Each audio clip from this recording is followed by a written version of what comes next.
Hello internet, good evening. She lives, she works. I'm gonna leave it in the box for now. But as you can see, she is back together again. And the blanking plate, the DC plate circuit board is in here. The DCC is still fitted. So, if you missed my previous videos, or 10 of you that watched them, basically the issue was that I ran this on here with the Hornby Select for the first time, which ran at 15 volts rather than the 10 I normally run it, and it literally, one of the capacitors, the Stay Alive capacitors in here, exploded and lots of smoke came out, horrible smell, you know, pretty brown trousers moment, definitely. I then was able to get it working again once I removed the capacitors. However, it was moving like tiny little bits at a time, like literally nothing at all.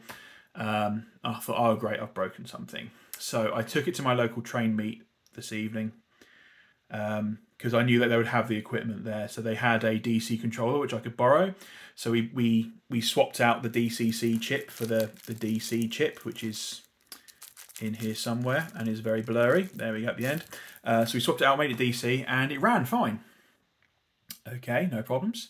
Then one of the club members has got the Hornby Elite controller, so he plugged that in. I did warn him, like, I think the train might be broken. We struggled to get it working. So actually that was the right order. So firstly he tried that, we struggled to get it working. Then we tried DC and it did work. So that meant the motor was working, pickups were working, the wires were working, nothing was shorting out in the train. So we put the DCC chip back in, and then, because he was trying to reprogram the address, because he didn't want that address on there. And I told him, because I had that Select controller, it doesn't use the longer addresses, but he had the Elite controller. So I said, well, just try it on the Elite, on the long address, the 8489, and it did work. We then, a bit of fighting with it, and then we did manage to then program it. So this is now just on address number 1, so I can reprogram it later. The Elite controller did a good job, because you can't just change one CV. I think you have to tell it, please use the short address scheme or the long address scheme, and that, like, you have to, like, get the right bits on a very specific CV. Very confusing. The controller dealt with that, and we managed to get it working, but again, really stuttery. It was stuttery on DC. DC was a bit more forgiving, but on the DCC it was very stuttery. And then we figured, actually, well, maybe the track's dirty, so I just borrowed a track rubber, cleaned up the track. That helped it a bit, but it's still struggling a bit. And then we realised it's the wheels, because when the yellow bar that's on here, when that was in very specific positions, that's when it would stutter. So it was stuttering on the wheels, not on the track. So I've ordered they recommended to get a Pico service kit, which allows you to have it in a cradle kind of upside down, and then you then have a wire on one side and a brush on the other, and it completes the circuit. So the train runs upside down and you clean the wheels as they move. Very clever, actually. So yeah, that's basically it. So there's still the mystery of the capacitor. They did ask me what I had, and I said I had tantalum capacitors. Well, that should be okay. I've used them before. So why did it explode? Now, a couple of theories. Theory the first, I just had a dodgy capacitor. One of them was just knackered, it was badly made, and it was going to go at some point. Maybe. Unlikely, very unlikely, but it's possible. You know, things do sometimes get made badly. I bought it from AliExpress, which is obviously the absolute, you know, epitome of high quality goods, isn't it? So that's possibly part of it. Another part is probably more likely that I wired it wrong. So either I shorted something, or I wired the positive to the negative to positive from the wires coming out of the DCC chip. Now, I am pretty sure I would have checked that, and I'm pretty sure I did check that. I will probably try and go through my old footage and see if I did wire it back to front, and maybe back to front at 10 volts it was okay, but at 15 volts that was just too far for it being wired backwards, and that's why it exploded. Maybe that's what caused it. I just don't know. It's working fine now without the Stay Alive, but I still want the Stay Alive because that was bloody useful. So that's what we're going to do with that. We're going to try again. So to reply to comments, I'm sorry I can't remember your names, everyone. There was a comment saying, well, I'm following your guides. I'm a little bit worried about doing that now. Should I stop or whatever was said? I'm going to try it again, and I'll let you know. You know, you do these things at your own risk, right? You know, I'm just showing what I did, and I'm giving you instructions as to what I did if you want to copy what I did. But the bottom line is, you are still, you know, doing this by yourself. So if you do, I think probably the most expensive thing you're most likely to break is the DCC decoder. But even then, you know, the DCC decoder is fine. It responded fine. And actually, the person who brought in the Hornby Elite controller, he changed the CVs to increase the volume. He said, it's really quiet. And he said, oh, I know the Z-Mode chips, they have, I think it was CV63, he said, don't quote me on that. And he changed the number. Then he said, I've made it as loud as I could. So to respond to that comment, I mean, yeah, I don't blame you being cautious, because that scared the crap out of me. And I don't blame you at all for being a bit cautious on it. So I'm going to give it another shot. I bought a pack of 5, so I've still got 3 left. So I'm going to try it again, and we'll see what happens. That's all I can say to you. I don't know. Maybe I'm actually thinking about it. Maybe I damaged one of the capacitors because I let it get too warm for too long on the solder. Maybe, but again, I would expect it to fail sooner. Maybe I just wired them back to front. Maybe that's all I did, and one of them just couldn't take that kind of abuse. Who knows?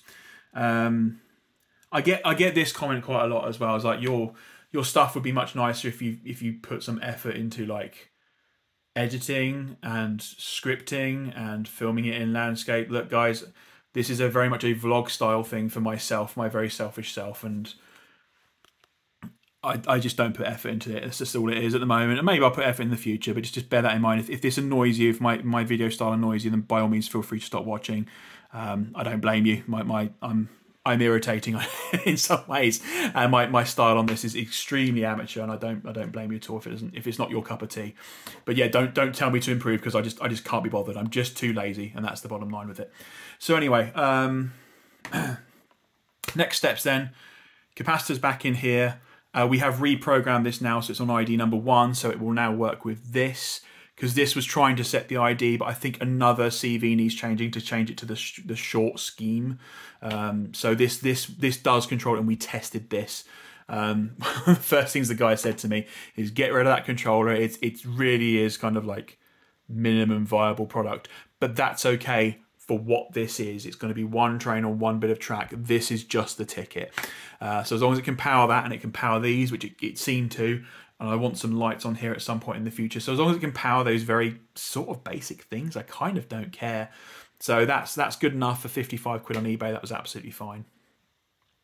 So yeah, we're going to get the mechanics, and we're going to also just trim these, because I did trim them. This is where the point motor comes through, and it's still too tall. And that's why I put this on here in the first place, was to test it to see if it would foul on it. And it does. It does. So we need to trim that down a little bit. I've got some just general advice. Basically, just take your time with it, and don't trim it and remove this. Just trim it in place, which is good because I've already glued these down. Only with hot glue, obviously I can just snap them off, but it's just a pain. And this one over here, same problem. And I'm going to put a little bit of tape, black tape, just insulating tape about here or something, just to stop. So if the train does go right to the edge, it won't then fall off, derail, and all that kind of stuff. And I'll put it on the other ends as well over here. I perhaps should have put these wires somewhere else, but whatever. I'll find a way to hide them. And then it's just kind of that's the mechanics of it done. So I'll have hopefully these will work okay.